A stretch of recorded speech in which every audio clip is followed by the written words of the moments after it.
Hello guys. Ngayon ay ibigyan natin ng vitamin si baby. Si baby ay 5 months na. Yan, naglalaro siya nito. Marunong siya maglaro. Bali nung ano pa siya, 4 months yata or 3 months marunong. Ngayon, naglalaro siya. So, ang gagawin natin bago maligo si baby ito. Celine, dahil 7 kilos na siya, 0.70 na yung iniinom niya. Next, ito, Cellermin, mauubos na. 0.70 din. Itong Cellermin, multivitamins to.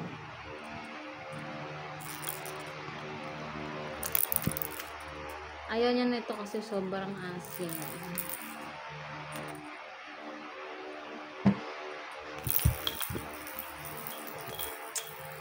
Magkwento tayo about sa aking breastfeeding journey. Ang nangyari kasi, nung ako ay unang araw, dun kasi ko nanganak sa ospital. Tas public hospital siya.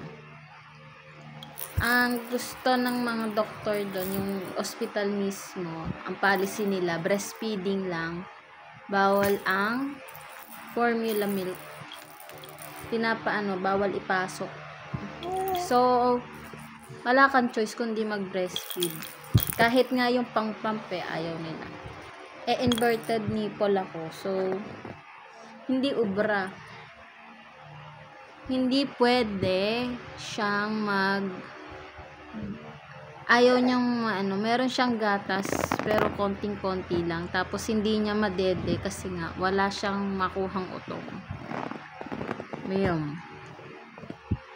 Di pa ako marunong kasi first time mom pa lang ako. Tapos, yun. Ginawa ko, nagpump lang ako nang nagpump. Tapos para ako may nakita kong tiny drops ng gatas. Yun, kala ko okay kasi kala ko may nadedede siya. Tapos pag uwi namin ng Carpa, yung pinapadede ko. Yung pala, wala pala siyang nadedede. Tapos yun, pag uwi namin after 2 days, yun, inuwi ko sa gabi. Miyak siya, pinadede pa nga siya ng hipag ko. Tapos, yun, nalagnat siya kinabukasan due to dehydration. Yan, pinakonfine namin siya. Buti, pinakonfine namin siya dun sa private hospital na. Naka 30,000 kami. Tapos, dahil may PhilHealth ako, ginawa ko siyang dependent sa PhilHealth ko. Tapos, nabawasan yun ng almost 11,000. So, 30 minus 11. O, yun. Tapos, edi ang natira na lang ay 11,000. Ay, tama ba? Ay, so, ano lang pala, bali 22,000 lang pala yun. So, ang natira ay 11,000 na lang. So, yung hospital na yon ay pwede siya yung pwede GL or guaranteed letter mula sa isang politiko, which is yung congressman namin dito, si Kong Ador Pleito. Yun, ubra. So, nag-request kami kay Kong Ador Pleito ng GL para mabayaran yung hospital bill namin.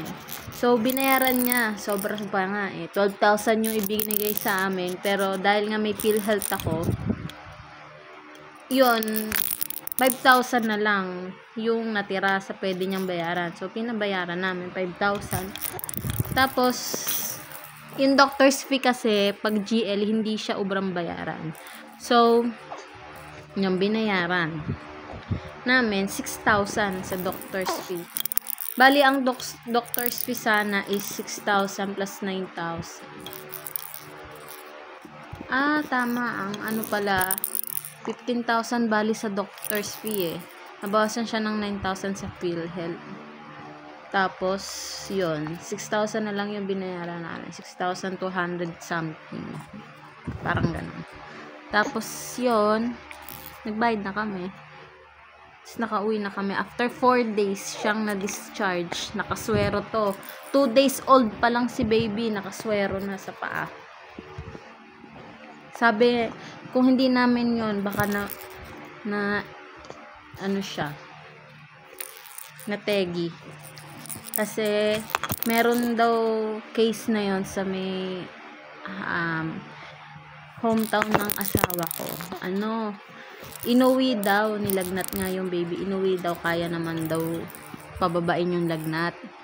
Which is wrong move. Kasi, hindi, yung mga 2 days old, yung mga mabata pang baby, hindi siya nag-oral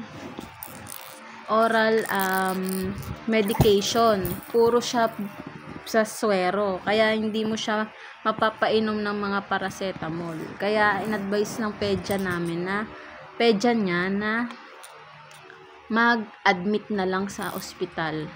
It's better be sure. Kasi mahirap na. Baby kasi to. Yun yung nangyari. Tapos, yun. Habang nasa ospital kami, dahil nga dehydration nga yung nangyari sa kanya. Yun. Sabi ng doktora, yung pedya niya, mag-formula kami, which is Similac. Pero habang nagsisimilac siya, ang ginagawa ko, nagpapump ako, which is effective. Yung pump ko, meron siyang manual, yung galing sa Yobu. And, meron ding electrical pump. Which is mas effective yung electrical pump. Almost 2 months ako nagpa-pump ng electric. Hanggang sa parang napansin ko yung nipple ay medyo nagkakaroon na ng angat. So, tinesting ko kay baby. Una, nag-iiyakan pa kami. 1 oras siguro. Tapos, natutuhan din niya na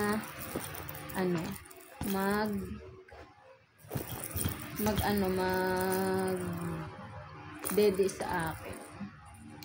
Yun lang. Hindi ako magbe-breastfeeding tutorial dito. Ulo.